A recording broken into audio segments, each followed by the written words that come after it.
New York Mayor Eric Adams unveils a new plan to house migrants arriving in the city. We'll tell you what that is. Therapist Sara Stanizai joins me to talk about mental health in immigrant communities and how queer immigrants can find safe spaces. And an LGBTQ plus guide to coming out. That's all ahead on Advocate Today.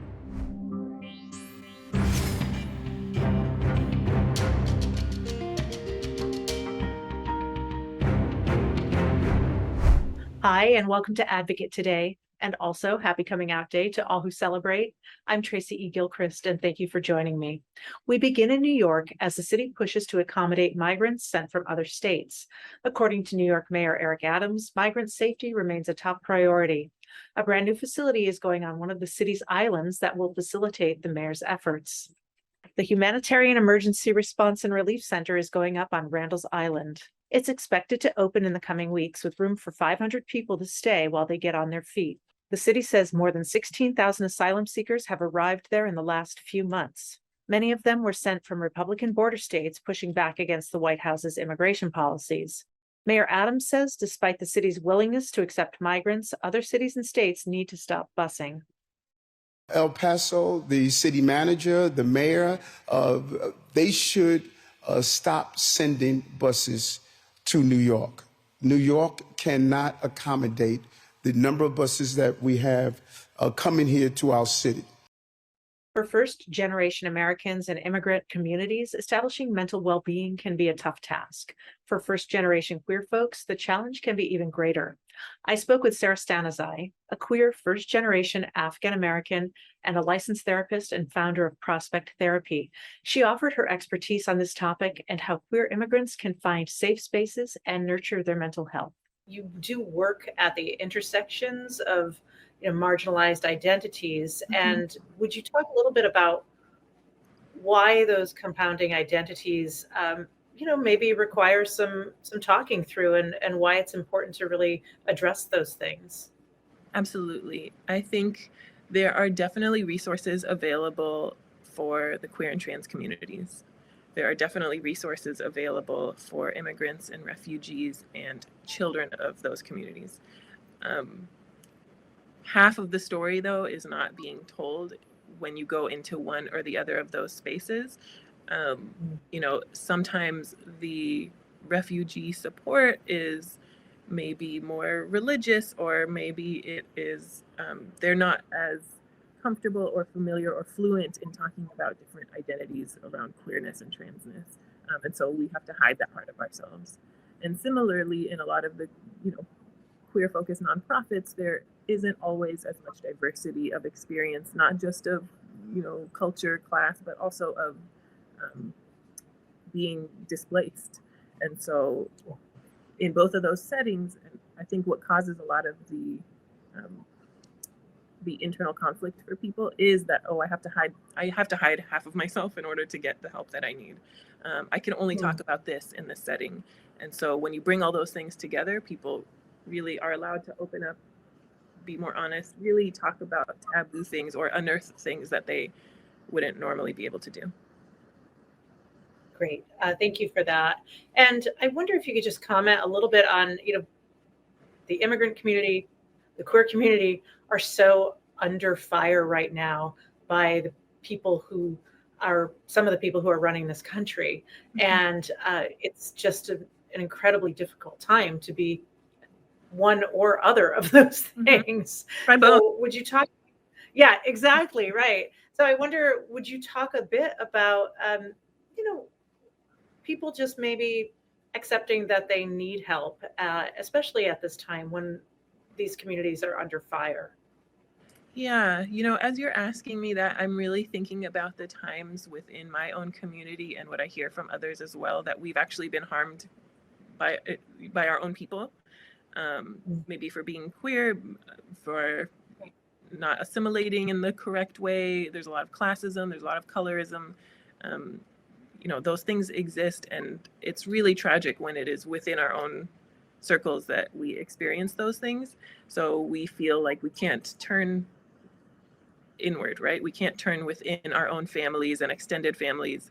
And so what is left to us but to go outward, and sort of the dominant culture when that dominant culture doesn't understand us, has these old narratives about who we are, who we're supposed to be, can't find your country on a map, only has these very stereotypical images of you, we realize that's not a safe place either.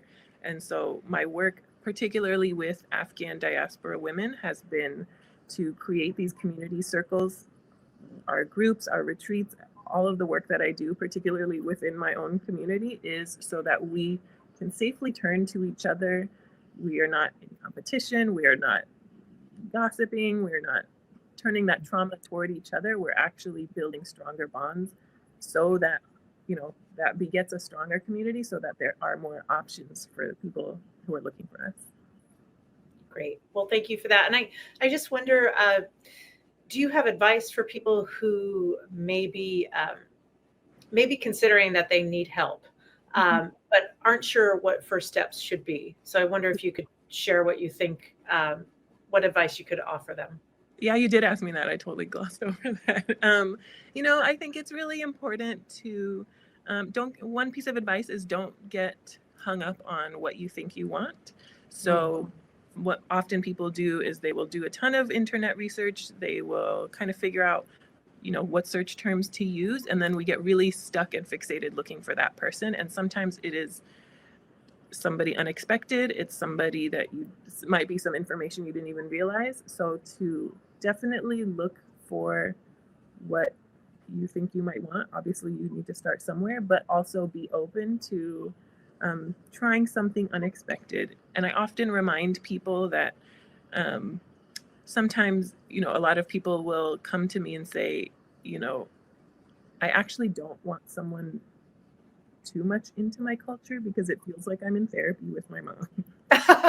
I'm going to be too embarrassed to tell you about my work problem or whatever. So you might think that you want a certain type of therapist, but I by no means think like you have to have,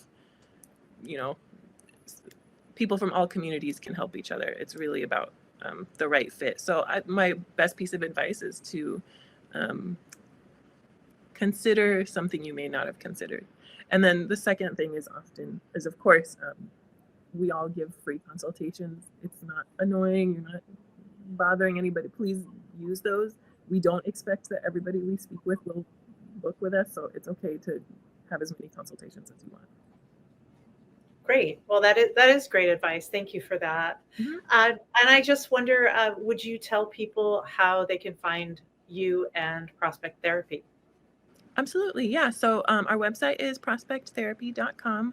You can read all about our different therapists and our approaches. You can follow us on Instagram at Prospect Therapy. I run that account. I don't pay somebody to do it. So a little bit over the top sometimes, but we're human. Okay. But yeah, all of our information is available there. Wonderful. Well, thank you so much, Sara, for the work that you do and for taking time to chat with me. I really appreciate it. Thank you so much. This was fun. Yeah. Thank you again to Sara for stopping by. To learn more about her and her work, visit prospecttherapy.com. Lastly, today, coming out can be the most difficult decision in one's life and also completely freeing. Advocate.com now has a guide to coming out and how to go about the process. From friends and coworkers to family and significant others, coming out to a circle of people isn't easy. The Advocate is helping readers with a bird's eye view of factors to consider, in addition to other resources that might be helpful. The guide also provides situational instances of how one could come out to different kinds of people. I recommend checking out this article. You can find it on advocate.com. With rates of violence up against the LGBTQ+ community and anti-LGBTQ+ legislation on the rise, we want to remind the community that you are strong, beautiful, and loved, no matter if you're in or out. Pride.com is making history with its first digital cover, featuring the stars of the original series High School. The new streaming series is based on the best-selling memoir of musicians Tegan and Sarah Quinn and was created by their friend, actor and director Clea Duvall. The stars of the series are Rayleigh and Season Gilliland, along with Kobe Smulders. Go to pride.com for the full feature article on this historic cover shoot and exclusive behind-the-scenes footage. That's all the time we have for today. For more content like this, open the Advocate channel, streaming now on Roku, Fire TV, Apple TV, and Android TV. You can also download our app on your Android or Apple devices. I'm Tracy E. Gilchrist. I'll see you next time.